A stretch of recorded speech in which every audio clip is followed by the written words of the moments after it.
Welcome to Tech Tips. I'm Molly. Is it time for your pump's scheduled maintenance?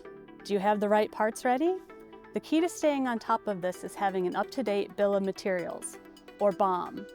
A BOM lists all of the components of your pump, including quantities, materials, and detailed drawings. It's crucial that these BOMs are always current and reflect any changes made to the pump. Here are some things you should consider.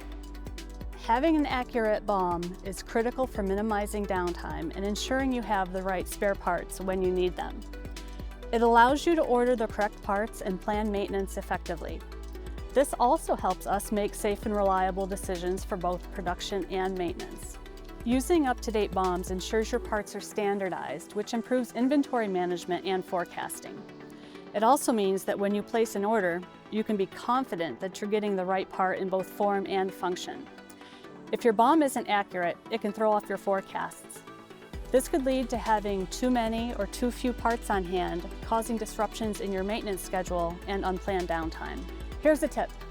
If you move pumps to a different location or job site, make sure your BOM is updated with tag reassignments. This ensures everything stays aligned with what's actually installed, preventing costly mistakes. Another insight is to consider the Gemba method. In lean manufacturing, it emphasizes going to the front lines to spot problems. It's a great way to catch any discrepancies between what's in your historical files and what's actually on site. In the end, keeping your BOM current is essential for efficient maintenance and reducing downtime. Stay on top of it and you'll ensure your pumps keep running smoothly.